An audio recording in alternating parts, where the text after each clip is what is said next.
I'm focused on this spirit cause it keeps me from his fire. The Holy Ghost is with me, so my fear I leave behind. My sins were all diminished when he took that breath and died. And if you think I'ma give up on my God, the devil is a lie.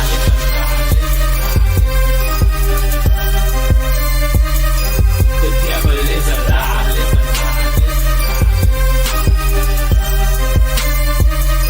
The devil is a lie. Hello. Welcome to Black Tea News. I'm your host, Christina Barr, and today we're going to be talking about Joy Beher on The View said that Republicans were afraid to go on. And of course, that is absolutely ridiculous. There's so many Republicans who there could be a line out the door for people who will be willing to go on to The View and just school all those ladies. I have a mutual friend on TikTok, and all they do, basically how they built their platform, was just replying to The View, just dumb things that they say on The View all the time. And he wants to be on the show. He wants to to be a guest. He wants to be a host. So I want to talk about that. Also, I want to talk a bit about some clips from the town hall with Bernie Sanders and some things that Fetterman have said about the shutdown. The Democrats, they're really in a bad position with this. I mean, they have people on their side who are rah-rahing them or whatever, but the shutdown really is theirs. They own that, and they can, open back up the government and get to fixing and working on healthcare or whatever they're holding us hostage over. But it is a hostage situation, and all they're the ones who are holding up everything. So we'll be chit chatting about that. If there's time, I'd like to go through a little video with Glenn Beck when he was at a event with Turning Point, and people who are pushing back against him with some like Israel questions, because I saw like stuff like deceptively edited and trying to make him look bad, and it just there's some devious people who are like on the far right who really want to break this party and slow up our victory. So it's important to talk about those things. But before we jump into everything, first of all, hello. Thank you guys for tuning in. And to those of you who watch back later, if you like what I do here, you guys can go to blacktnews.com, check out different content on the website, articles, videos, etc. You guys can also support on the donate page. There is something that is going to be happening. I've hinted at it a bit. I don't want to go into big details on live, but just for, I guess, security reasons. But there is an opportunity for me to do something, go somewhere, and have some really good content. And I do need some help with that. Like if there's people who'd be willing to go ahead at the website and support in that kind of way financially. And I need some more equipment. I've been needed some more equipment, especially to do like traveling type sorts of stuff. So if people can support with that, I appreciate it. And I wish I could say more, but I really don't want to say more until I get back.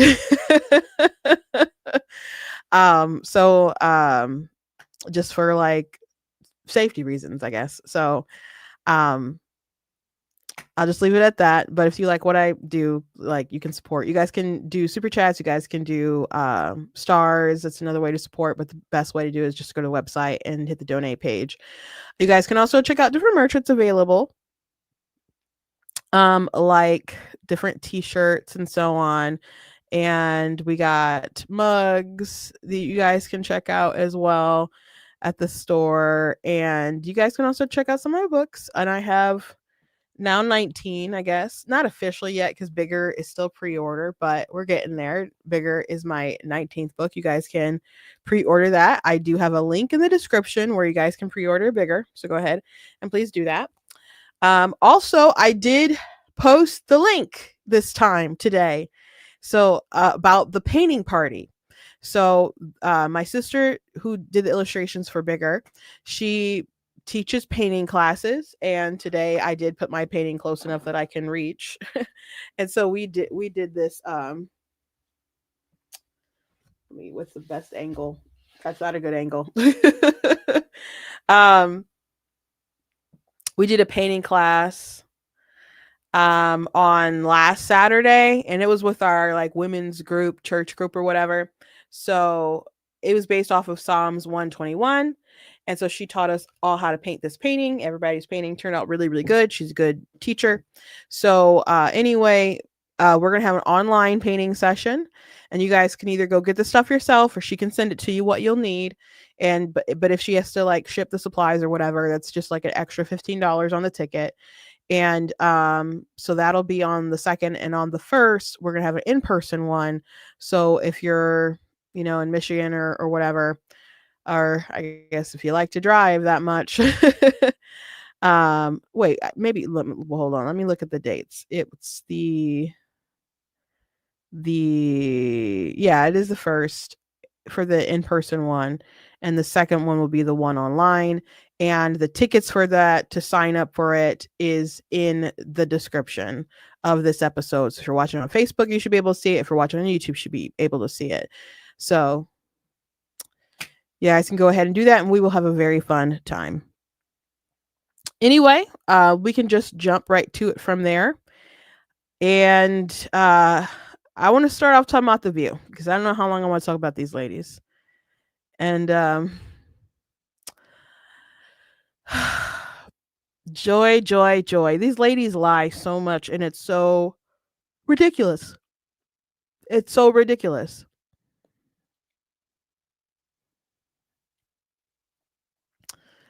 It's such a ridiculous lie. I'm a little surprised that it was said, whatever, but here we go.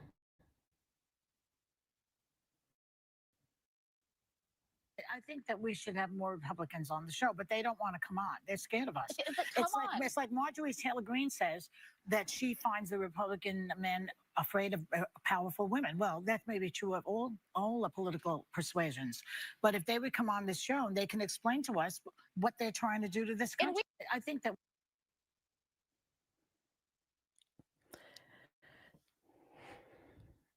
Republicans are afraid to go on The View. That's what she thinks. Oh, we should have more, but the immediately what I first thought when I saw this was Meghan McCain. Okay, Meghan was treated not nicely on the show, and that's one of the reasons why she's gone. But she tried to get people on the show all the time. She would pitch people to come on the show all the time, and they would not budge. I'm not saying that there weren't Republicans who came on the show. Don Jr. Was on the show once, and he said that he talked about like, hey, we should get ABC to release what happened during the break, and Meghan confirmed like it was like Jerry Springer. And I guess Whoopi like kind of went a little nuts. Oh, here's a tweet. Let me read the tweet from Meghan McCain. Well, let me read Don's tweet. He said, "I've been on The View, and if you want to have some fun, you should go back and watch the episode. If you want to have even more fun, you should force ABC to release the footage during the commercial breaks. It was truly epic watching Whoopi bleeping the crowd who turn on her." So Meghan said he's right. It was an absolute Jerry Springer bleep show. So I did not see that episode. I might have seen a clip or two, but I did not see that episode. That sounds very interesting. But I know that Meghan tried to get people on the show to come to The View. I know she did. And they would shoot her down.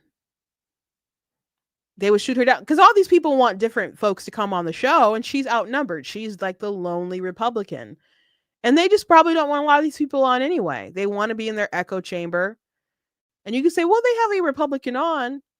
Well, the Republican that they have on right now really doesn't like Trump. And Meghan didn't really like Trump either because he had that big beef with her dad. And she mentioned that Trump eventually, like, I don't know, sent her a note, was trying to asking like, let's bygones be bygones and see where we can like mend this or whatever. But she tries to be, I don't know how much she personally feels about him today, but she tried to be fair when the administration did stuff. And I'm not saying that Alyssa doesn't ever give him kudos or whatever, but um, she plays a bit to that audience and stuff too. So you don't have someone who's like a Ben Shapiro, Charlie Kirk, or my level of conservative that's on that show representing. And I would criticize both sides of the aisle if they did something that I didn't like. So I wouldn't have a loyalty to, you know, uh the party in the sense that I would need to go on there and make sure I'm always making Republicans look good. That wouldn't be my priority. Speaking the truth would be my priority, and saying my perspective. But I don't know if they would want me on either. I don't know, because I would have some things to say. These women drive me crazy. Whoopi says crazy things. Sonny says crazy things that are racist. Joy says so many things that are stupid. I would love to rip them apart. Every time I have to post a video about The View that we could talk about, it's just rant after rant about how stupid or racist these women are. So I would definitely trigger the crowd. I would definitely trigger the the host there, especially if we had a conversation about abortion or something. I would love to go on the show and talk about my book, Of Course God Is Blatantly Against Abortion. I would love that. But, a lot of them are going to get triggered, perhaps especially Whoopi, because she herself has done illegal ones, I think, on herself and stuff. So these people wouldn't, it would get testy. And I think we definitely get testy with Sunny. And I think I'd probably have to refer to her as a racist and then pull out a list of racist things that she said and done on the show. I'd be ready to go. I'd be ready to go. But other conservatives I know who have actively wanted to go on The View, Ben Shapiro has been wanting to go on The View for a long time, openly. If Ben Shapiro says, I want to go on The View, it's a political talk show. He's like the number one or close to the top, like, political podcast that there is, the face of the Daily Wire, like the biggest conservative like organization there is as far as media goes, I guess. Why would you not want him to come on the show? I know they must know. I know Megan must have told them. And even if she didn't, I know someone must have told them that he wanted to come on. So it's just a lie that you say Republicans don't want to come on. It's just not true. Again, there have been Republicans that have come on the show, and they weren't kind to Tim Scott. I mean, they pushed back or whatever on him and stuff. They didn't just, take what he said and kind of run with it. But he did well on the show, but you had to kind of push through to get his points out. I would have loved to see that commercial break stuff with Don Jr. Now that they spilled that tea. I would love to know that. But there's other people who've mentioned that they tried to go on The View. Carol Markowitz, columnist for the New York Post and Fox News. She said she tried to go on The View.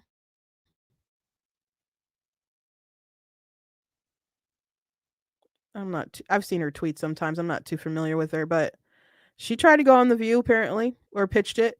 When I was pitched to go on, they said no. Looking forward to learning which Republicans are scared of these people.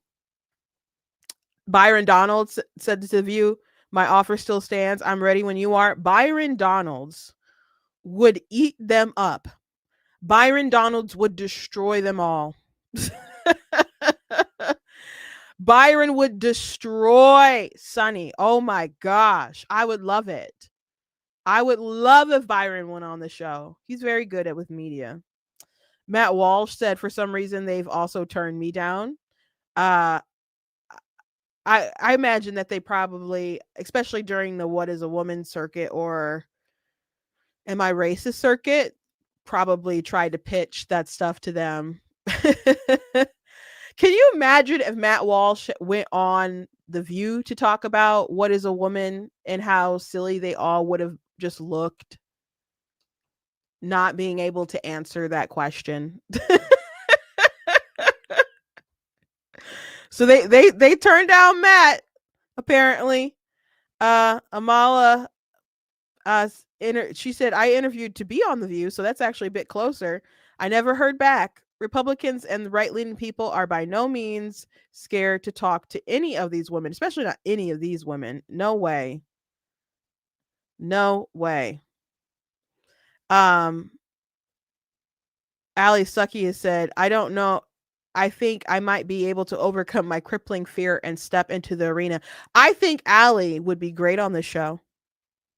She would do great on the show, and it would be great for her. She has that book Toxic Empathy that she could talk about and push, and she just had this big women's conference. She just went on Jubilee, and a lot of people were saying that this is the best episode of Jubilee they've ever seen. That a lot of times I can't even sit down and watch the whole episode of Jubilee, and it was just great. They even the producers talked about how, like, to the folks there, like how great it was compared to like other ones. So she would be great. She would be absolutely great on that show. They should ask her to come on. If Joy is serious about the guests coming on the show, invite her on. But it's just a lie.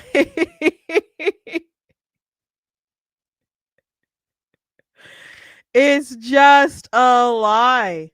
And Riley Gaines had said something about it too. She said they didn't want her to come on.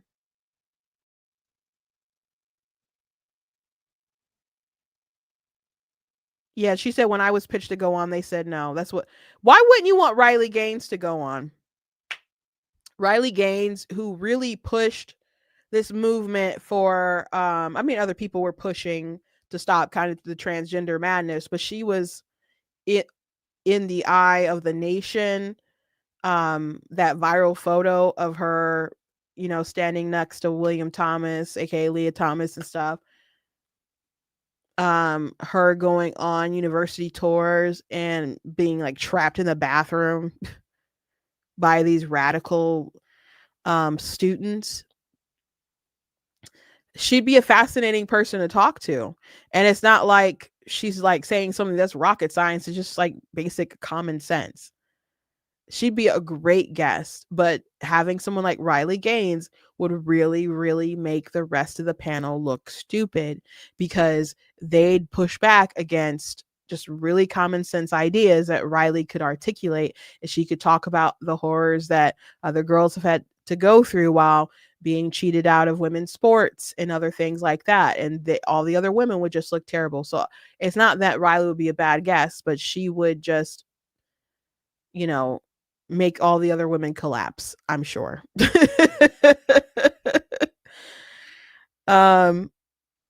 So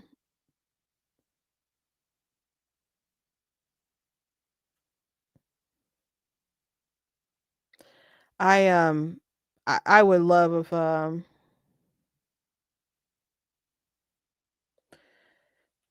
if those people went on The View. I would love it. I would like to go myself. I would love to go myself. So anyway, let's talk about this town hall that Bernie Sanders had. I just want to play the snippet of someone asking about the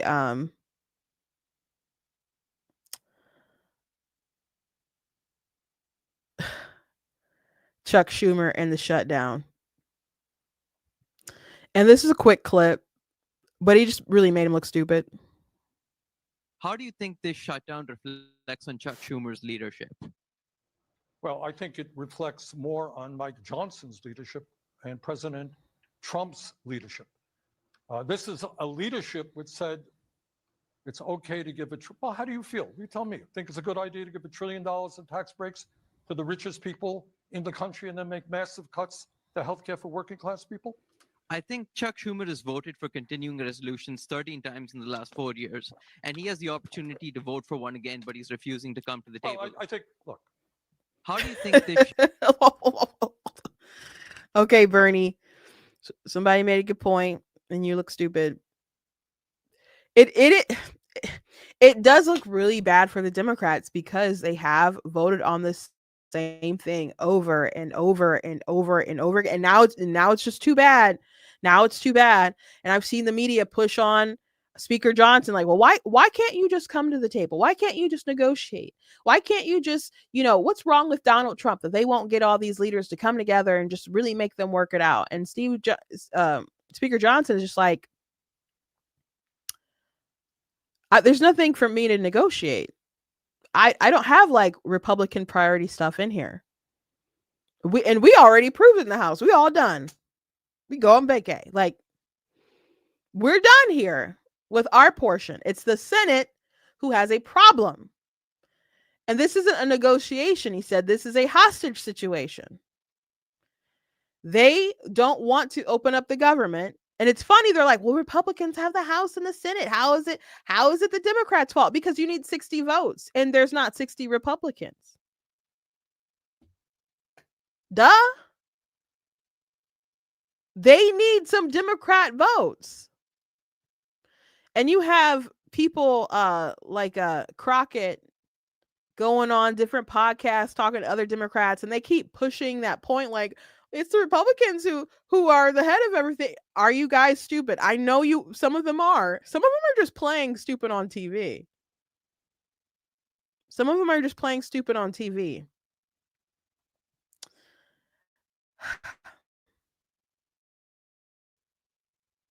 But they need Democrat votes, and they're the ones who don't want to vote for something that they voted for over and over and over again. So, what do? You go on a town hall and you complain. You try to make the Republicans look bad. Like, oh, well, they gave all these tax cuts to all these rich people. It's their money. Like, so you have to explain to me why. You could say like it's bad that companies have all these subsidies, and you could argue to get rid of subsidies or something like that. But as of like rich people keeping more of their money and getting a tax break, why are people entitled to it?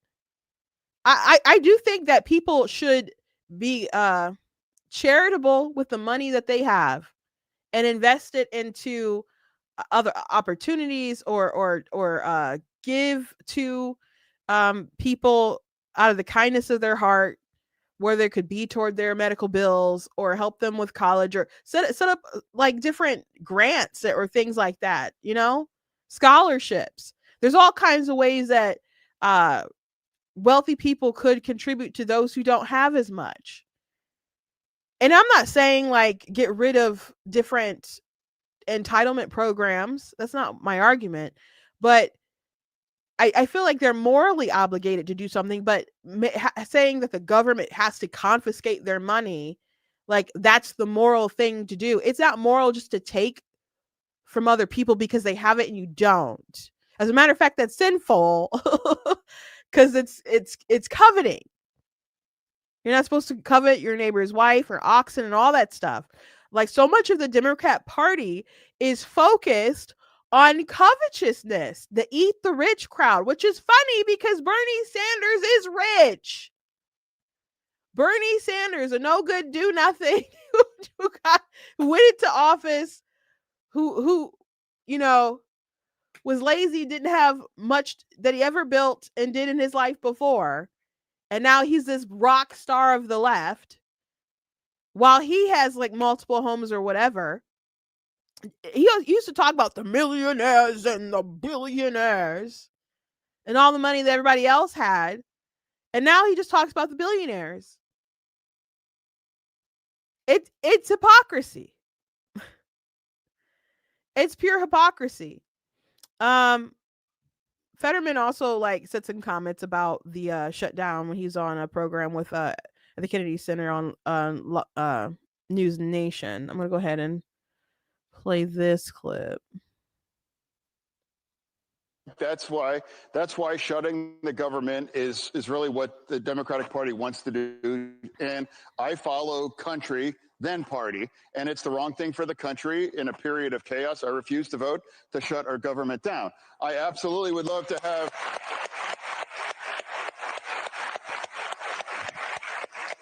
I would love to have a conversation about extending the tax credits for healthcare. Absolutely.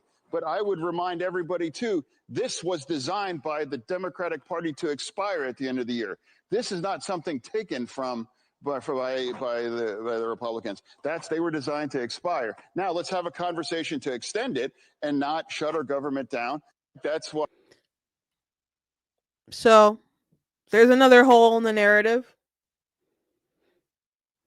It was designed to go away. These subsidies for Obamacare that they need because Obamacare isn't good, and they keep trying to do patchwork.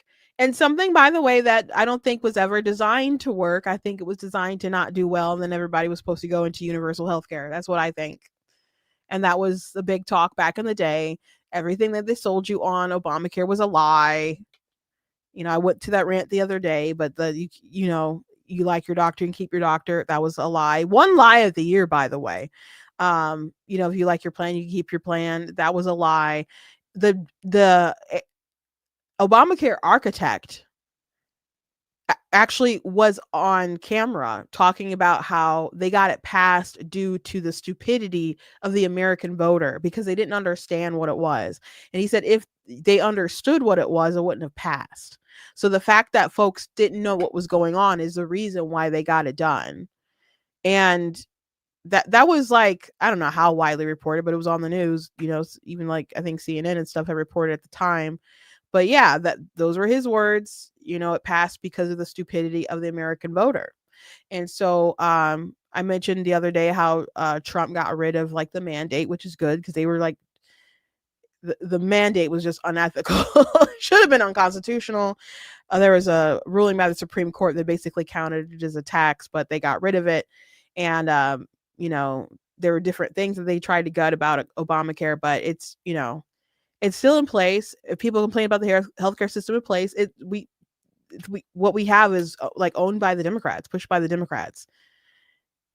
And I'm not surprised that the rates have skyrocketed because they've been skyrocketing, and they skyrocketed under Obama, even going into Trump. And I think that's one of the reasons why he is president now and won the first time. But Republicans, they can open up back the government and they can have these discussions about healthcare, but they really need to have some kind of long-term plan in motion, because concepts of a plan isn't gonna work long term. And Trump got reamed for saying that on the debate stage, but if that's all he had was concepts of a plan, they have to make sure that they finally start to put it all together. So kudos to John Fetterman. He also said something else about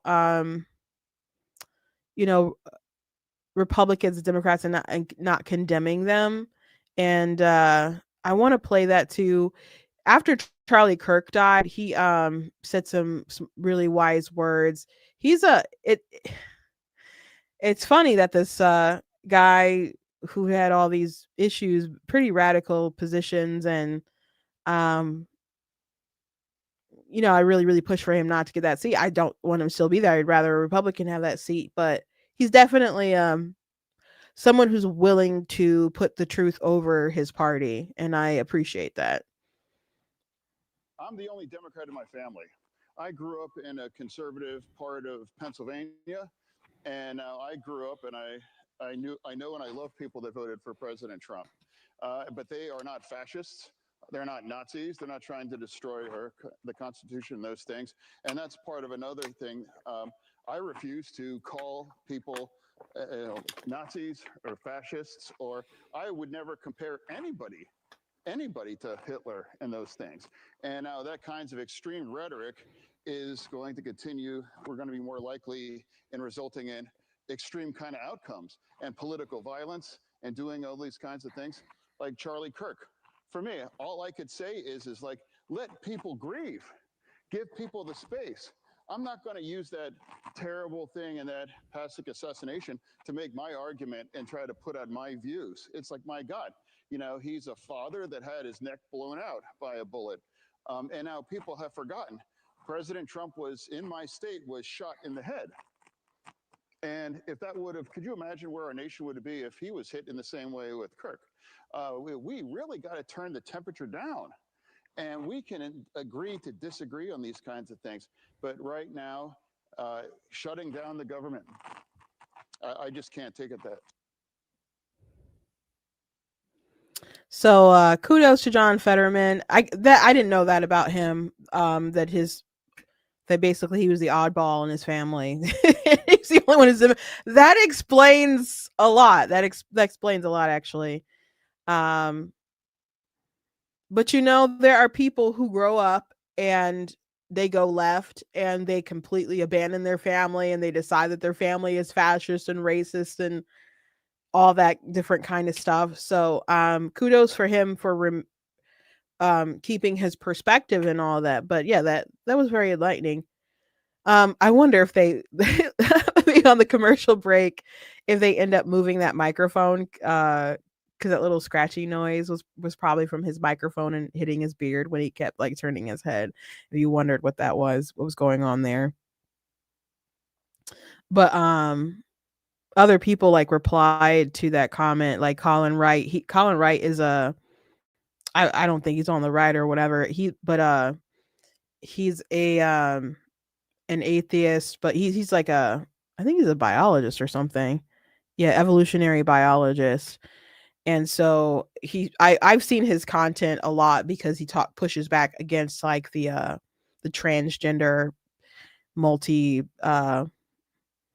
gender non-binary kind of garbage that goes online. He said, I never hated Republicans when I was on the left. I think that's partly because, like Fetterman, I grew up around a lot of them.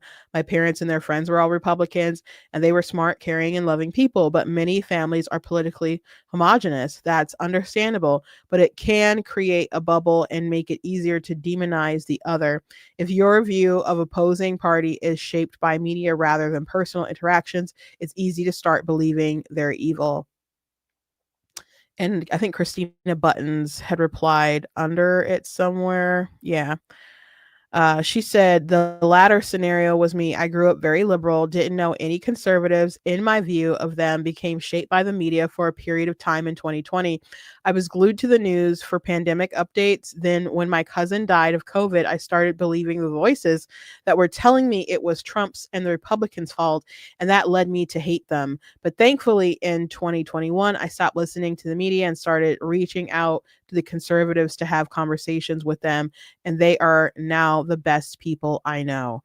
You know, in 2020, I don't know if you guys watched the Democrat convention because it was wild. Very boring actually for the most part especially when you compared it to the Republican one, and they had all these celebrities and stuff like on their side, but it just wasn't good. But they had some wild propaganda. And one of the things that they had on there was they had a story about a father who went to go do karaoke, and it was a daughter telling the story, and he went out and did karaoke. He's like, I don't know, he like a bit hefty. He was in his 50s maybe, and did karaoke during the pandemic, and then he got COVID and he died. And so she blamed President Trump. She's like, he went and he did that because President Trump said everything would be okay or something along those lines. And I thought, one, it was really sad that she believed that, and two, it was really sick that the Democrats took advantage of her feelings. President Trump did not tell her father to go to sing karaoke, especially being when you start hitting like your 50s with the COVID range, that's where you're like more susceptible to it. And if you're overweight, you're more susceptible to it. Like a lot of young people didn't die from COVID, but if you had like, I don't know, some kind of autoimmune disease or something like that, where you had some kind of comorbidity, or if you were like really really obese or something, then yeah, you were more susceptible to it. But it's something that really took out very elderly people. Like my grandmother caught COVID and she did pass away, but my grandmother was 102 years old, who had been waiting to die like a year. And I don't mean like waiting to die like she was on mate or something. She had just made after losing another child, bearing another child who had MS, who she was like taking care of, and or was living with, and took care of for a long time. My aunt had passed away, and then she had like started summoning her children to her home, and was just kind of getting her ducks in a row, and just kind of letting everybody know she was ready to go be home with the Lord. and and then I took my mom to go see her, and I was like, Mom, I know she ready to go, but she looked pretty good. Like, so, so she still like didn't pass until maybe like a year after that. And so I know I think my uncle had it or something, or had tested, and didn't know that he had it or whatever, and he felt really bad. But she was ready to go. She was, it is in the midst of this being a very contagious viral thing that going on, and she was 102. So she's in the statistic of dying with COVID, but way up there in age. And so if someone like tried to insult me the other day, they're like, "Oh, you probably believe the CDC numbers and check the statistics on the CDC." I'm like, and it just believed all the stuff they told you about COVID. I'm like, well, yeah, I did go look at the CDC numbers. That doesn't, because I looked at the CDC numbers that they were reporting, I knew that it was something that was mostly impacting older people, and usually people who had different comorbidities. So if you are younger and relatively healthy, then you had mostly nothing to worry about, and you could know that if you did look at the data. Like, not all data is wrong. Like how we interpret the data, how they try to manipulate the data, you know, is bad. Now sometimes people do bad studies, but you can look at how they conducted the studies and then see that there's a flaw in how they came to those different results, and then kind of like decide to discredit it. You don't have to just trust someone because they said I have a study and go from there. So anyway, the Democrats push this idea that Trump was responsible for every death. They didn't keep that energy when Joe Biden was president. Every death wasn't suddenly on Joe Biden, but every death that happened was because of Donald Trump. Even though Donald Trump, he shut down the country. He agreed with the 2 weeks to slow the spread, and he was taking recommendations from Fauci and Dr. Bricks, and doing what they said. They closed up all the stuff. A lot of stuff was state by state, and they got to decide what happened. But even when states started opening back up, he was tweeting at Georgia saying you're opening up too fast, and was and was criticizing some stuff that they were doing in Florida and other places, while tweeting liberate Michigan. So he was inconsistent in that sometimes, but he had a very good economy at the time. People like Bill Maher said he wanted there to be like an economic crash because he wanted Trump to lose. Like, that's how good things were. People were kind of hoping for the economy to fail just to stop Trump. Like, his re-election just seemed like inevitable there.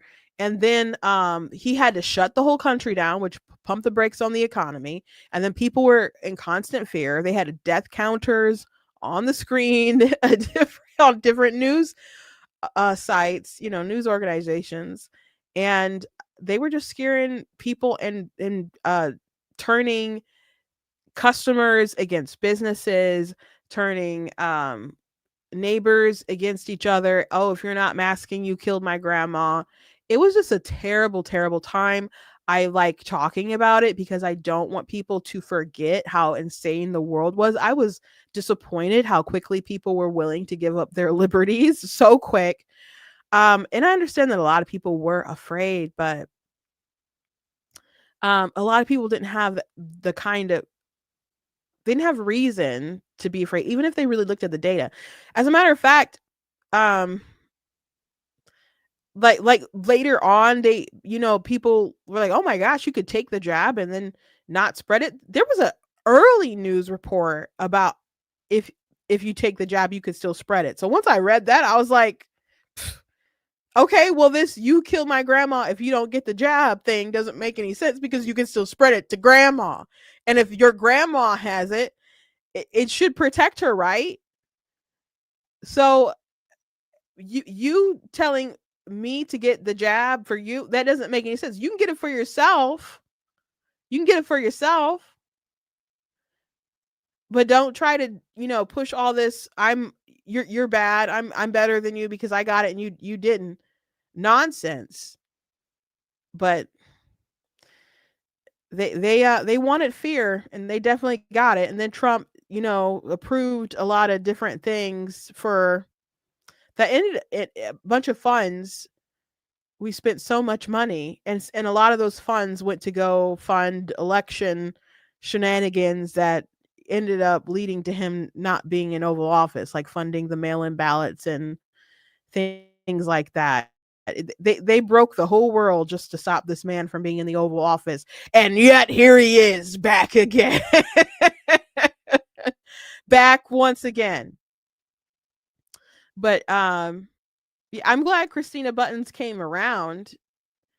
I'm glad she came around, but they definitely want us to be divided for sure. Absolutely. My personal story about where I kind of come from on the political side is we were always conservative. As long as I've been interested in politics, we've always, been conservative and Republicans and stuff. Like my dad would be listening to Rush Limbaugh and other stuff like that when I was a kid in the car.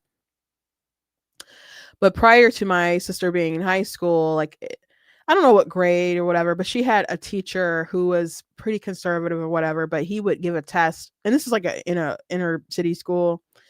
Um, he like gave a test to students to kind of see like where they are in the political spectrum. And a lot of people, and this is like in a mostly black school or very diverse, where there's a lot of, black kids there. A lot of them discovered that they were very conservative. And the school actually asked him to stop like giving that test to the students. But yeah, my sister took that test and she's like, I'm a conservative. So she went home and she's like, Dad, I'm a conservative. He's like, what? And she's like, Dad, you're a conservative too. And he also, already didn't like some things about the Democrat Party. So I guess he accepted it pretty easy. But, he was the type of person who'd go to barbershops to argue with people about politics and defending George W. Bush and all this different kind of stuff. Like he was ready to go. And he's still a strong Republican today, a bit of a Trump apologist, but he will argue with me about like Trump stuff. I'm like, Dad, like I don't like this policy. He's like, but but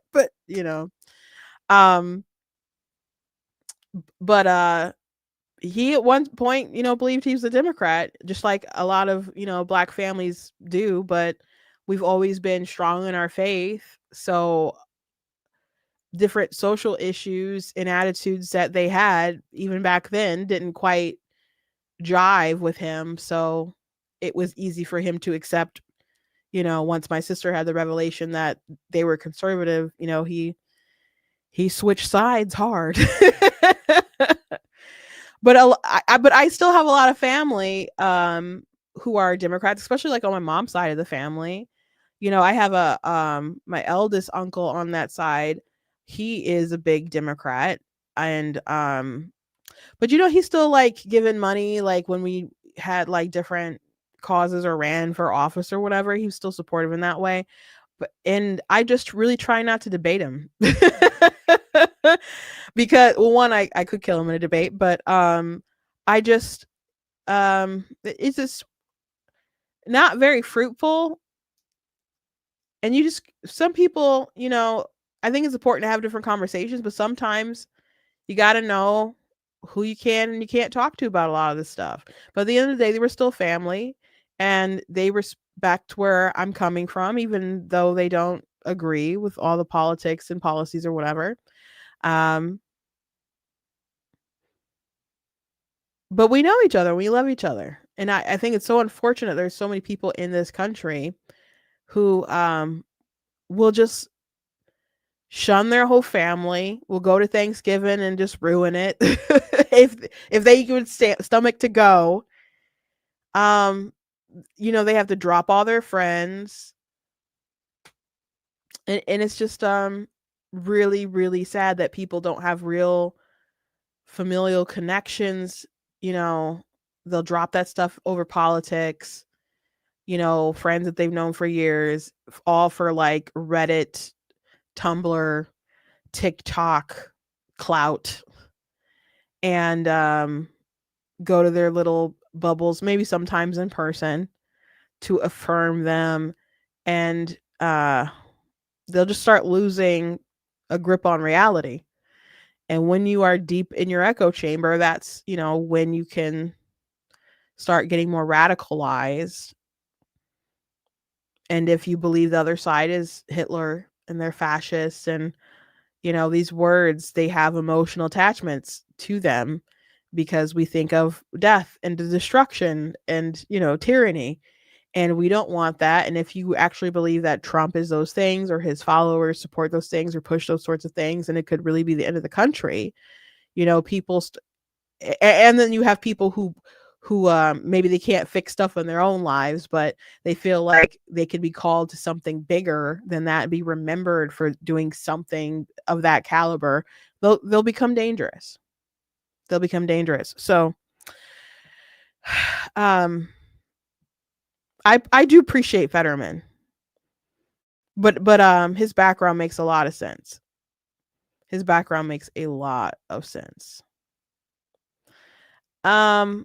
Last thing I want to talk about before I let you guys go, there's a clip of that's going around of Glenn Beck, and it's like 8 minutes long, where he argues with some people at a Turning Point event, and you may have seen like snippets of it that are viral. And I'm gonna mostly let it play. I don't think I want to interrupt until like toward the very end when he's talking to the second guy, because I think his question is so absurd. But I'm not gonna promise you I'm not gonna interrupt. So I will let him talk. Hold on, I see.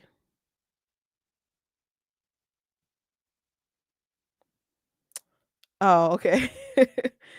My sister just left a comment, and I'm like, I just saw some of it. I'm like, I know you're in the middle of a speech. I'm like, something is wrong. I need to read the comment. But she just said that she added a reference picture for the online class that we're doing together. So maybe I'll try to find that toward the end. Or you guys, the link's in the description. You guys can go ahead and check that out if you're doing the painting class. But thank you, Tina. So she must have painted that today. So let's go ahead and watch a Glenn Beck. I will try not to interrupt too much because I don't want to talk 20 minutes about this. I just so I'll let him mostly talk. My name is Jeb Baugh. I'm an aviation student here at the University of North Dakota. And I really liked your point, question everything. And one question I have for you, Glenn, is a lot of young American and conservatives are starting to notice that Israel has an overwhelming lobby over the United States government. I'm sorry. I already broke my.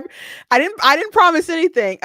The always question everything. It's what do you mean made a great video the other day about how people basically make a religion out of conspiracies and going down these different conspiracy rabbit holes, because and people, they feel once they feel betrayed, and a lot of people have felt betrayed and jaded by these different institutions that lied to us, like during like COVID and stuff, Fauci and folks like that weren't always honest with us and stuff.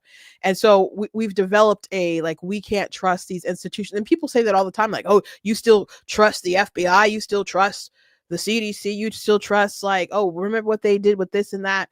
And so there's reasons to ask questions, but there's a difference between asking questions and making assertions, or just refusing to believe anything if evidence is presented to you.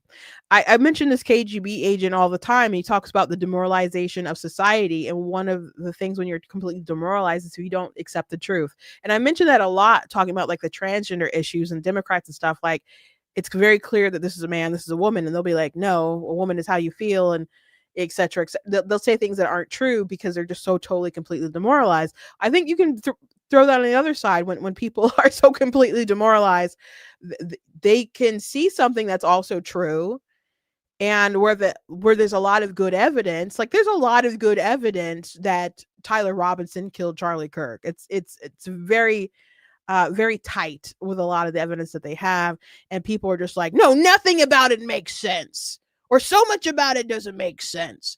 And I was talking to somebody last night, and they mentioned the text messages. Like, he said car. I mean, what kind of teenager talks like this with his boyfriend and says the word vehicle instead of car?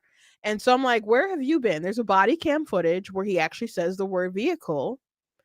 He says car too, but he also says the word vehicle. So it's established that he says the word vehicle. And he's like, I don't know anyone in real life who believes that that these texts are real. And I said, well, there's a lot of people who are questioning them. And then they watch the body cam footage, because I was looking through the comments and I'm like, oh my gosh, he did it. Like, those are I believe that those are his text messages, because he just kind of seemed, someone described him as a weird Reddit kid. And after they watched the body cam, they're like, oh, he is a weird Reddit kid. And they just then believed that those text messages did sound like something he would type. And I mentioned, like, gay men, like, who I know of gay men who are dating trans women who do talk like that, call, their significant other, my love, and things like that. So, and I guess because they're not just writing in complete emojis in like broken English and bad grammar or stuff, that they don't believe that 20, however old he is, like kids in their 20s would chat like that. But I'm like, no, I've always written out full sentences in my chats. I've never really abbreviated stuff. I don't write LOL that much because I'm not really laughing out loud. So it's like, if it's LOL, might be more of a feeling. So, but I've always just typed all my stuff out, even when I was younger. And and Tyler, he was like a young, smart kid. So, not that smart kids don't abbreviate stuff or whatever, but he never acknowledged that he was wrong about the vehicle thing. And he just kept going. He's like, well, what about the bullet? Like, no, there's no way that it didn't go through his body. I'm like, okay, well, here's, a doctor and a veteran who talked about that. And here's a general surgeon who talked about that. And it can vary. Like, there's not a clear science of like a bullet like that's going to go through every time. There's other factors. Like, it doesn't go through every time. And then he wouldn't acknowledge that. He's like, okay, well, what about this? There's always something else. And he's like, well, to dismantle that gun, you would need a screwdriver. And I'm like, yeah. And they did recover the gun, and they had DNA on the trigger that belonged to Tyler. And they also recovered a screwdriver that had his DNA on it too. So I'm like, I don't know all the facts of the case. I don't know all the evidence, and they haven't released all the evidence because they're doing an investigation. And there has to be a real trial. Not everything is for commentators to talk about online. Like, who are we? Like, we're having good conversations and stuff, but Charlie was assassinated. He needs real justice. And and Tyler needs a trial. And he even though it's like, we're pretty confident he did it, he still has a presumption of innocence, and there needs to be a case made for him, and it needs to be proven that he did this beyond any reasonable doubt. So, just to be fair to him and to be fair to Charlie, you don't put everything out there when you're doing an investigation. That's not how it works. So I don't have all the answers. But a lot of these conspiracies that are out there, like I saw there's this mortician who's debunked a lot of stuff that people are putting out there. But there's so many folks who are just so gung-ho on going down these rabbit holes and never accepting any sort of truth. And I don't know how much they're doing it because they've actually like lost themselves in the conspiracy, or how much people are being like, I don't know, contrarian edgelords. I don't know. But it's fine to ask questions, but you have to ask. I mean, sometimes there's dumb questions and there's but I would prefer if people asked rational questions to get to seek some kind of truth. But some people, I don't know, they're like almost, like Gnostics or something, where it's like, I have the real truth, and you're some kind of rube if you don't know the truth or seek the real truth that I'm seeking. If you just accept this kind of narrative or whatever, that. Okay, but or maybe we're right. There is a truth out there, but a lot of these people don't want to accept it. So he's saying, oh, ask questions about everything. So here's my stuff that I'm about to lay out about the Jews.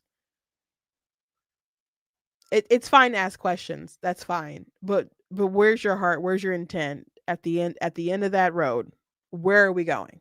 So I'm sorry for interrupting, and I talked entirely longer than I wanted to. But here's Glenn Beck's conversation. And we have unconditionally supported them. We have fought their wars in the Middle East. Bibi Netanyahu came to our Congress in the 90s, told us a list of countries that we need to take out. Some were Syria, Iraq, Iran, Libya, etc. Through those wars, we have lost trillions of dollars. We have lost American servicemen. And the worst part I think about it is the fact that millions of refugees are coming to the Western world through America and Europe, are degrading our cities, destroying our Western values. The U.S. Can I wait? Can you, if you have more, let me just, because that's a long list and I have a very short attention span. So let me just answer some of those here, and then you can continue your encyclopedia of questions, and I appreciate it. Let's see. Israel has a lobby. Yes. And you know who has a bigger lobby all around the world? The United States of America. It is in each country's best interest to lobby. Don't blame Israel. Blame our own politicians if they act upon it outside of the United States' interest. Because I can tell you, we're lobbying everybody else, and they will. So I'm sorry. I do want to point out that that's a really good point. Like, people talk about Israel lobbying here. A lot of countries lobby here. The Saudis, Qatar, lobbies here. And a lot, it's interesting. People who ask questions, people start asking questions about the people who ask questions when they don't ask questions about all these other groups, when it's just like this focus on Israel. That's what makes people concerned and nervous, that they're picking on Israel, because it just kind of seems like they are a lot of the times. Because a ton of different countries lobby here. China, like, come on. So, but the United States lobbies everywhere for their interests, and we bully people about our interests around the world. We do. We don't just negotiate. We bully. Like, so that was a great point by Glenn. But they're really not doing anything that everybody else, especially the United States, does. No one's clapping. No one's clapping for your point. Or Israel first? It's an easy question. Charlie was America first. What are you? Charlie was starting to notice about the Israel lobby. Could I answer my question? Yeah, so there's conspiracy stuff there. I mean, he was annoyed with some of the stuff with the Israel lobby because they did attack him, but if he wasn't like as devoted. But if you don't do what certain lobbies want, and you and this goes for a lot of different lobbies, they will come at you. Like the soda lobby back in the day, were coming after different people if they didn't want soda to be included on food stamps, and they were like, well, you're racist. You're a racist because poor Black people need these calories. They need these calories fast, and Pop will give it to them because they wanted, that to be subsidized by the government. So, lobbies will come at you if you disrupt their interests. That's just how it is. It's not special with Israel or APAC or anything like that. And also Charlie Kirk, when people would say, "Are you America first?" He would say, "I'm America first." He's like, "But I'm not America only." And so he believed in advancing the interests of America, and he didn't want to advance any other country's agenda at the detriment of the United States. But he was not some kind of isolationist who didn't believe in getting involved in other sort of affairs. So I just, there's a lot of people who really dislike Charlie Kirk who, after he passed, they're trying to adopt him into their worldviews. Really, I think so they can convert a lot of people involved in Turning Point and other places as well. Answer the question, please. First of all, I'm an American first and always.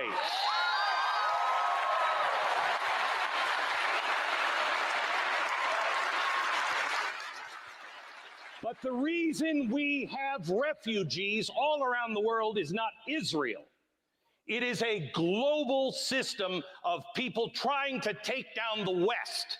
They are trying to just hold your peace for a minute. This is why I said, Shirley, I can't do this. What is happening is we have Islamists occupying our countries. The next war that you will face, you know what our first foreign war was? Against the Barbary pirates. They were the Islamic pirates, okay? Jefferson, when he ended that war, because nobody had the stomach for it, he said, I gotta warn you, everyone should read the Quran. He actually had I have a copy of it, printed Quran, printed for Americans to read. He didn't put out little teeny clips. He wanted every American to read the Quran. He said, because I'm telling you now, this is our first foreign war. But if we don't pay attention, I guarantee it will be our last foreign war. That is coming, whether you like it or not. That is a plan well laid out. And yes, George Soros is a big part of it. I was the man who taught America about George Soros.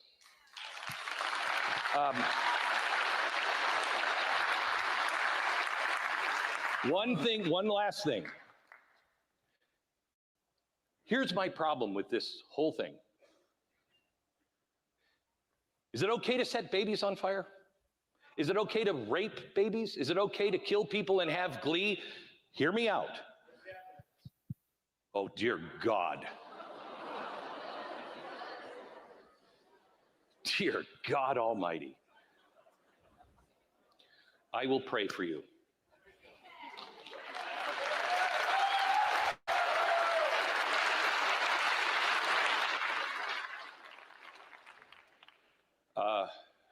Where was I? I don't have a problem with people saying, I have a problem with Israel. Because I'm not fighting Israel's wars. I don't want to fight Israel's war. I don't want to supply troops or arms. You can buy it. We'll sell it to you. But we're not going to fight your war. That's your war. But I believe Israel has a right to exist. I believe Jews have a right to live and not be hunted down. I know the history of the Middle East. They've been going through this forever. And even if we have a peace deal, I got news for you, gang. It's going to come undone at some point anyway. We're going to be facing the same thing over and over and over again because that's what it says in the Bible. It's going to happen. It's been going on for thousands of years. So I have no problem with you not liking what Israel is doing because I can understand it. I'm not asking for support on that. I am asking that you recognize that you are dealing with evil when you're talking about Hamas, not the Palestinian people, Hamas.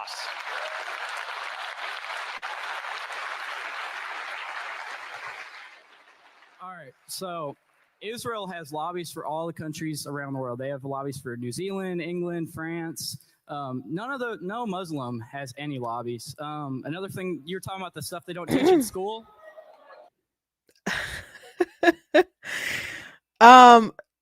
The crowd was like, whoa, because that was pretty outrageous. and I had replied under this video, I'm like, did he for real say that Muslims don't have lobbies? Like, what about Qatar and what in the Saudis? Like, these countries do lobby. Like, what are you talking about? They lobby in the United States of America. But also, like, if you want to talk about APAC, chair isn't registered under FARA. They're not registered under the Foreign Agents Act or whatever it is. They're not registered under that. And they have some pretty radical, like, terroristic ties. And I just scrolled on today on Twitter. I believe they gave a lot of money to Mamdani and stuff too. So to say that these Muslims aren't, lobbying, I see, it's so not true.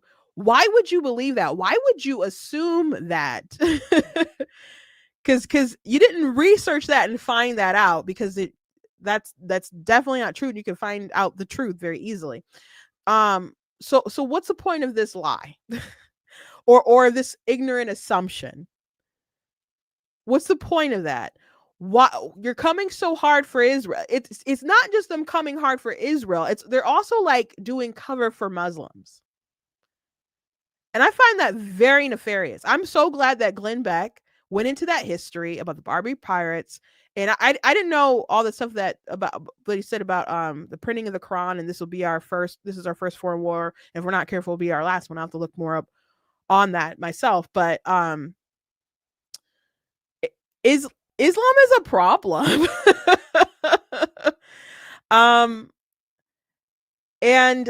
Israel's surrounded by enemies. They've been in a pickle. I'm really glad that there's peace deals and so on. I don't know how long it's going to last. But, when October 7th happened, like there was real concern with them being hurt the way that they were and attacked the way that they were, that other, enemies, which they were attacked. But I mean, like, if they had done something kind of more aggressively toward them. But of course, Israel, they're in a stronger position now than they were like October the 6th. So they took out a lot of their enemies. They took out the nuclear facility, which is a good thing for our interests as well, of the world's interest, I would say. But to say for real that Muslims don't have like lobby is just insane. These Arab countries don't have lobbies. It's insane. It's not true. So what is the agenda behind that? I don't like these people who are trying to just not just criticize Israel, but it's like, okay, well, they're the bad guys, and Islam and stuff is not so bad. Like I hated that Candace Owens read the Quran on her show the other day. Not because I've seen some people critique her and say, as a Christian, I wouldn't be reading the Quran. How are you going to critique it if you don't read it, if you don't know anything about it? I mean, you could still like say, like the tenets of what they believe, and it's like, well, our stuff can't be true if their stuff is true, so we're contradicting each other anyway. But if you want to go more in depth and criticize it, you're gonna have to pick it up and read it at some point in time and know something about it. So it's not that she read it, and I know it was a super chat that someone sent to her, but it's that she went on and talked about it's important to have true faith, and so she'll very much denounce Judaism and even like Christian Judeo values and things like that. And even Messianic Jews, she rejects the idea of that. So she'll, be vocal against that, but will pacify like the Muslim position. And even the scripture that she read, in that same like chapter, they say things to undermine our faith. Well, my faith. I don't know what she believes. I know what she claims, but I don't know what she believes. I don't think we serve the same person. I don't see them fruits of the spirit within her. And you can, I think I got pretty good discernment. So I don't like what's going on here. I don't like Tucker Carlson talking about, mocking about Sharia law and now just kind of mocking the idea like it's a bad thing. I don't like this. And I don't, it's bad enough when you see Candace and other folks doing it, but these young men to get up here and say this kind of crazy stuff too. Why why? So it's fine if you ask questions about Israel, criticize Israel, but people look at you funny start looking at you sideways when you have such a disproportionate, unfair view skewed toward them versus like other people. It's just ridiculous. You're talking about one. And by the way, someone I was going back and forth, maybe under the comment thread that was related to this video, they were talking about AIPAC and different stuff like that. And I looked on their profile and they have Intifada on their background and hashtag Free Palestine in their profile. And I started scrolling down on their feed. And who are they retweeting? They're retweeting Candace Owens. They're retweeting Tucker Carlson. And something, I think she's talking about Trump, like she would rather vote for Hamas than the Trump administration or whatever. So these very radical people on the left are sharing and elevating some of the content from Tucker and Candace because they are appealing to that audience. So I just wanted that to be said. So anyway, he's about to finish up and this other young man's about to ask a question. Thing they don't teach in school, they don't teach about the USS Liberty, where Israel literally came, blew up an American ship because they want us to get in their war with Egypt. And they don't teach that in school. I mean, I'm just saying. Okay, thank you. Thank you for your question. You don't learn about everything in school. You just don't. It's a friendly fire situation. There's nothing nefarious going on with all these conspiracies surrounding it. I know people bring that up. I Candace had mentioned it, and I don't know if that's how it got blown up online with all these folks kind of talking about it. But yeah, we don't talk about everything in U.S. history classes. Do you really want to? I mean, I only wanted to be in school a certain amount of hours a day, and there's nothing stopping you from learning things when you're an adult. You can go online and stuff, but when you seem determined to accept a narrative rather than seek truth, it leads to real big problems. Cam Higbee, did some good videos pushing back on the I think it's the USS Liberty incident and stuff that Candace Owens said, and even like interviewed a survivor who had some kooky recollections. But anyway, this next guy said something that I found annoying too. Guys, let me leave you on this because I'd like to turn this around so you believe me. It says, please wrap this up. I'll take one more question, but let me just say this. We must not divide. We must not divide ourselves. We cannot divide. I don't care if you like Israel. I really don't. Please recognize there is good and there is evil. I'm not saying the Jews are good or anything. You don't have to believe any of that. I do, but you don't have to. But recognize evil when you see evil. And what is happening with Islamists is evil. It is. Beyond that, let's just not divide ourselves. We need everyone on deck. Everyone. Last question. Hey, sir, it's an honor. I have family that have been very long time listeners of yours, and it's just crazy that you're here, and I was going to come up here and ask you about Columbus Day and renaming it to Indigenous Peoples Day. But after that conversation, I just want to ask you, I completely agree with you that there's a ton of Islamist evil in the world, and they are a bigger enemy to the United States than Israel will ever will be. But I have a question. Why is there this societal taboo around criticisms of Israel? You're standing here in a theater voicing this. Nobody's going to arrest you. Nobody's going to say anything. I'm going to answer you. We're having a great conversation. Where is the taboo? So a great question here from Glenn. Where is the taboo? People criticize you can't talk about Israel. People talk about Israel all the time. And guess what? It's not new. Candace Owens didn't invent it. Tucker Carlson didn't invent it. Hassan Piker didn't invent it. Young Turks didn't invent it. People have hated Israel for a long time. Jews for a long time. It is so not new. It is so not new.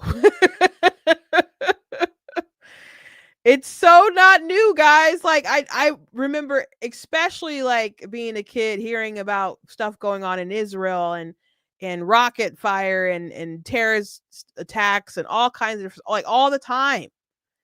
And people criticizing, Israel stuff. And maybe it's different to some people because we're online more than we've ever been, and we got all these different platforms and so on. And of course, there's a lot of money being dumped in by Islamic actors. But you can definitely talk about Israel and criticize Israel, and people have. It's not new. So Glenn's like, you're here, no one's going to arrest you. Like, what do you mean it's so taboo? What do you mean? So his answer is so, I'm just going to say, stupid. Taboo is, for example, AIPAC doesn't have to register as a foreign lobby, but like the Australia lobby does, and it just, and that should be changed. That should be corrected. Look, I am not going to say. So different governments, the reason why AIPAC, so he's like, it's taboo because if you criticize Israel, it's taboo. And it's like, well, why is it taboo? Why do you think that? Because AIPAC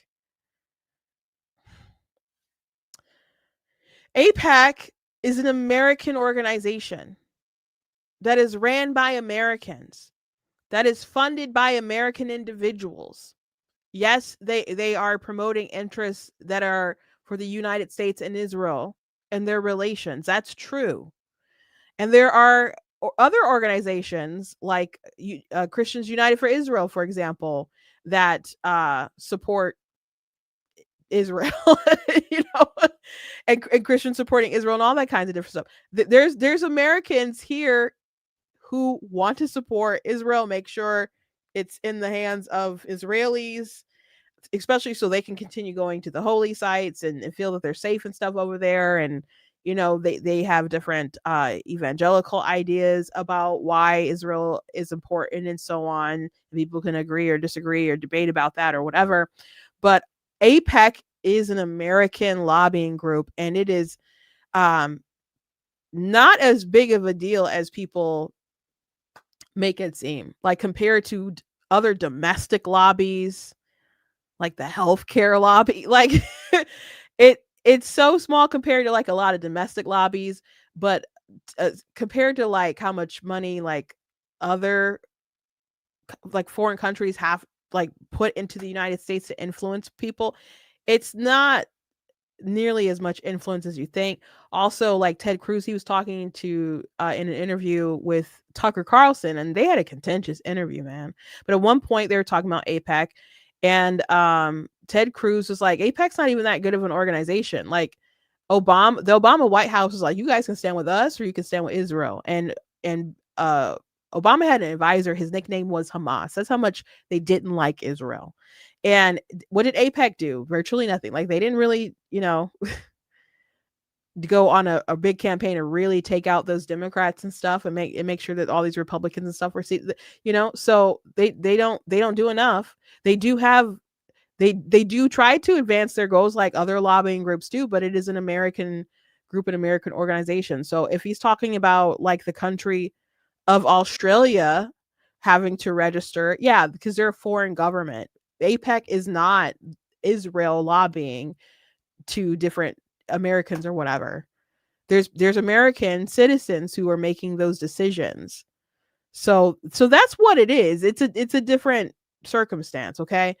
And I know Glenn did an update talking about AIPAC in the law, and he said it should be changed or whatever, but they don't take the foreign money, and the people who are doing this stuff are Americans. So if you think every group should have to register as a with FARA just because they advocate for policies that are in the interest of other countries, even though they're not working with the government in that kind of regard, or I guess I'll say controlled by the government. I don't think that's necessary, but you have groups like Chair that are not registered with FARA either. So I think a lot of this is really just ignorance. And really a focus. Why the focus on AIPAC? Now I'm not saying everyone who's asking questions about this stuff is nefarious, but maybe they've heard other people talk about that and they are regurgitating what other people have said. So so Abel, I think it's Abel said, I think politicians with dual citizenship is the bigger problem. I saw a mutual of mine talk about that because someone had said that like 90% of politicians have like dual citizenship, which is like an absurd number. I don't know what the number is, but there's from my understanding, it's pretty low. Like there's a lot of, because they try to like post a meme with all these people who they said had dual loyalty with Israel and America, I guess, and that's wasn't true. He just had a list of people who were Jewish, but just because you're Jewish, it doesn't mean that you have dual loyalty or dual citizenship or whatever. So that's something that could be debated and talked about. Like if you're going to serve in Congress, like maybe you should give up your citizenship to another country. I don't think that's like a terrible ask, actually.